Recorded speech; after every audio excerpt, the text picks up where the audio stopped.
ये कुछ एनालिसिस है जो मैंने आपके लिए रखा है, ठीक है। देखो कैट एग्जाम है ना, अगर आप मुझे पूछोगे किस नजरिए से देखनी चाहिए कैट एग्जाम, तो एक चीज है, and I want all of you, whether you are my student or you are not my student, I want you to mark it down somewhere. मैं चाहता हूं कि आप लिखो, कहीं ना कहीं आप लिखो, पेपर पे लिखो, मोबाइल में लिखो, कहीं ना कहीं आप लिखो। And there is only one rule to it, that is called as rule of benchmarking. Okay? अभी ये चीजें आपको करना जरूरी है। मैं आपको बेंचमार्किंग का फंडा थोड़ा सा बताऊंगा, पहले थोड़े स्टैटिस्टिक्स समझ लेते हैं। 80 परसेंटाइल 2023 में आए थे 40 मार्क्स पे, 2024 में आए 43 मार्क्स पे। ओके, 23 और 24 का फर्क मात्र एक क्वेश्चन का है। 85 परसेंटाइल 2023 में आए थे 43 मार्क्स पे, 2024 में आए थे 49 मार्क्स पे। ओके, आप कैलकुलेशन कर सकते हो, आपको पता है कि कितने नंबर ऑफ क्वेश्चंस है वगैरह वगैरह वगैरह। 90 परसेंटाइल आए थे 2023 में 45 मार्क्स पे, 2024 में 57 मार्क्स पे। 2023 का पेपर टफेस्ट ऑफ पूरा पिछले 7-8 साल बोलो, एंड 2024 का क्वेश्चन पेपर कैट का इजीएस्ट ऑफ लास्ट 8 इयर्स बोलो। तो अपने पास दोनों अच्छे वेरिएबल है, एक इजी वाला है और एक डिफिकल्ट वाला है। अब अगर तुम देखते हो जेन्युइनली, जब पेपर डिफिकल्ट आया तब 15 क्वेश्चन पे एग्जैक्टली तुमको 90 परसेंटाइल तुमने फेच किया, और वहां पे जब तुम्हारा पेपर डिफिकल्ट आया तो 19 क्वेश्चन लगे आपको 90 परसेंटाइल लाने के लिए। मतलब आपका जो पेपर है वो 4 क्वेश्चन से इजी बना। ये थोड़ा समझने की बात है, इसको थोड़ा ध्यान से समझ लो कि जब मेरा पेपर इजी आया,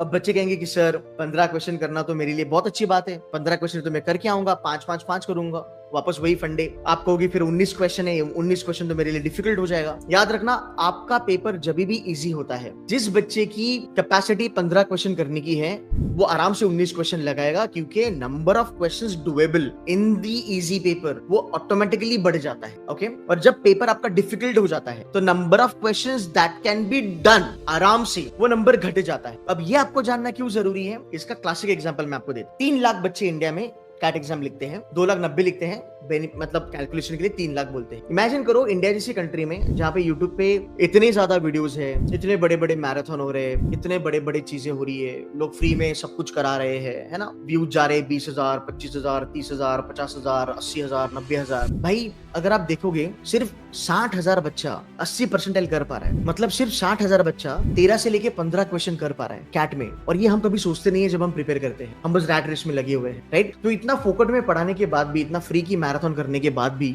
lot of people those who watch those videos are still failing CAT examination, which is very sad, right. अब हुआ पता है क्या, जो बच्चा गया ना 2023 से 2024 में, वो बोला लास्ट ईयर 15 क्वेश्चन आए थे, 15 क्वेश्चन पे मेरा आराम से निकल जाता है 90, मैं जाऊंगा, मैं 15 क्वेश्चन करूंगा 2024 में, मेरा 90 निकल आएगा। पर 90 परसेंटाइल 2024 में आया 19 क्वेश्चन पे, तो ये बच्चा 4 क्वेश्चन से पीछे रह गया। तो इस बच्चे को तकरीबन 85 परसेंटाइल आया, तो इसके 5 या 6 परसेंटाइल कम हुए। क्यों?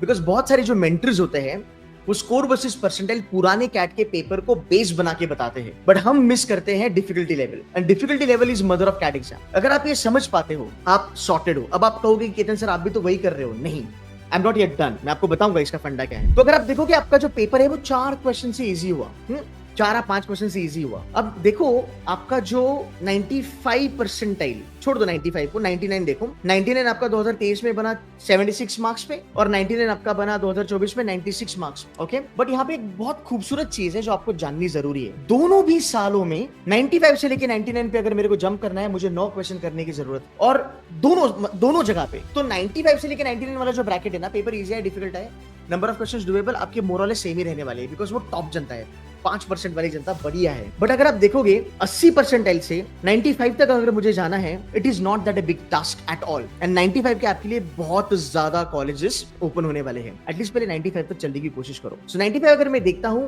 यार, राउंड अबाउट तुम अगर देखो तुम्हारे 17 से लेके 22 क्वेश्चन तक आएंगे। तो पहली बात, 2025 में जब कैट पेपर लिखने जाओगे, टारगेट ये होगा कि पेपर ओपन किया, वर्बल किया, डीएलआर किया या क्वांट्स किया। As a student you should be able to understand कि मेरा जो क्वेश्चन पेपर आया है वो किस लेवल पे आया है, मेरा क्वांट्स, मेरा वर्बल एबिलिटी, मेरा डीआईएलआर किस लेवल पे आया है। इज इट 24 का लेवल, इज इट तुम्हारा 2018 का लेवल, या 2023 का लेवल, या 2022 का level. Because when you understand कि मेरा पेपर इस लेवल पे आया है, आपके दिमाग में आप प्रेडिक्ट कर सकते हो कि मुझे कितने नंबर ऑफ क्वेश्चंस करने हैं। जो बच्चे को पता चला, देखो 2 चीजें हैं। कैसे होता है कि कुछ बच्चे होते हैं वो एग्जाम में जाते हैं, वो करते जाते हैं क्योंकि उनकी मेंटल एबिलिटी बहुत स्ट्रांग है। ऐसे बहुत सारे बच्चे हैं जो 19 क्वेश्चन नहीं लगा पाते हैं क्योंकि उनको पता ही नहीं कि पेपर इजी हुआ है, तो 15 क्वेश्चन पे रुक जाते हैं। और इसमें से भी बहुत सारे बच्चे ऐसे होते हैं जो 20 क्वेश्चन लगाएंगे, उसमें से 10 गलत करेंगे, 10 सही करेंगे, 10 मल्टीप्लाइड बाय 3, 30 मार्क्स आपने कमाए, 10 मार्क्स आपने गवाए, आपका स्कोर 20 आए। ऐसी बहुत सारी चीजें होती है जो हम गलत करते हैं और पेपर में हम बहुत बड़ा गुफअप करके आते हैं। So number 1 that you need to understand is कि भाई मेरा रूल ऑफ बेंचमार्क, कि मैं पेपर को किस लेवल पे बेंचमार्क करता हूं। अब प्रेडिक्शंस ये बोलता है कि कैट का पेपर ना इजी आएगा ना डिफिकल्ट आएगा, और मैं आपको लिख के देता हूं towards the end of this session not lot of people will be able to stick around, because ये किसी को समझ में नहीं आता। इसीलिए बहुत सारे बच्चे फेल होते हैं कैट एग्जाम में, बिकॉज जो कैट एग्जाम के लिए जरूरी है वो बच्चा लोग करता है नहीं, जो नहीं जरूरी है वो बहुत कुछ लोग करेगा और कैट में फेल हो जाए। तो ठीक है, ये रियलिटी आपको यहाँ पे एग्जाम्पल मिल जाए। So anyway I would see there is a midway. तो मिडवे में अगर हम क्या देखिए तो क्या बोल सकते हैं, मिडवे कहाँ गया भाई ये, अच्छा ठीक है, मिडवे में अगर हम चलते हैं तो अपना Midway will be round about let's say 13 question, because 2023 के इतना डिफिकल्ट नहीं आएगा और 2024 के इतना इजी भी नहीं आने वाला। So we are figuring it out कि हम मिडवे पकड़ के चलते हैं ताकि टारगेट सेट बने, अपना स्कोर बने कि चलो 25 को जा रहा हूं तो ओवरऑल 13 क्वेश्चन करूंगा 80 के लिए, 15-16 क्वेश्चन करूंगा 85 के लिए, 17 क्वेश्चन करूंगा 90 के लिए, 17-18 पकड़ लो, 95 के लिए मैं 20-21 क्वेश्चन लगा के आऊंगा और 99 के लिए 28 से लेके 30 क्वेश्चन में करके आऊंगा। ये हो गया आपका एक midway. This is what you all need to understand. अगर मैं एक बेंचमार्क पकड़ के चलता हूं कि मेरे को 17-18 क्वेश्चन करना है, फिर उसको डिवाइड करो कि मैं वर्बल में कितना करूंगा, मैं डीएलआर में कितना करूंगा, मैं क्वांट्स में कितना करूंगा। लास्ट ईयर अगर आप 11 क्वेश्चन करते, तकरीबन अगर आप 13 क्वेश्चन करते डीएलआर में तो आपका 98 बन जाता। 2023 में अगर आप 13 क्वेश्चन करते तो आपका भाई 99.80 वगैरह बन जाता। वो इतना ज्यादा फासला है, राइट। तो जब पेपर डिफिकल्ट होता है life is good, paper easy हो जाता है तो नंबर ऑफ क्वेश्चंस अटेम्प्टेबल आपके बहुत ज्यादा रैपिडली बढ़ जाता है। This is what we need to understand कि कैट के लिए क्या जरूरी है। नंबर 1 मुझे रूल ऑफ बेंचमार्किंग समझना है कि भाई मैं बेंचमार्क करूं, पेपर को देखूं। बट सर ये सब मेरे लिए नया है, I am not a C2C का स्टूडेंट, ये घंटा मेरे को समझ में नहीं आ रहा पर इंटरेस्टिंग लग रहा है, क्योंकि अभी बाकी तो सब नुस्खे मैंने ट्राई करे वो तो काम नहीं कर रहे। तो केतन सर आप जो बोल रहे हो मैं वो भी ट्राई कर लेता हूँ क्योंकि मुझे कैट क्रैक करना है। सो आई कैन गारंटी यू कि आप ट्राई करो, ये आपके लिए काम करेगा। Now how do you achieve this, ठीक है। अब भाई तुम टारगेट पकड़ लो, तुम्हारा 90 वाले हो, 95 वाले हो, 99 वाले हो या 92 वाले हो, टारगेट आपका आपके पास है, आपको पता है कितने नंबर ऑफ क्वेश्चंस आपको लगाने हैं, ठीक है। और एक चीज ना यहाँ पे मैं ये भी देख रहा था कि अगर मुझे 95 तक चलना है सो आइडियली मेरे लिए ज्यादा नंबर ऑफ क्वेश्चंस की दरकार है नहीं। अगर मैं बकायदा बाइज्जत 15, 16, 17 क्वेश्चन भी लगाऊं, अगर आप बोलोगे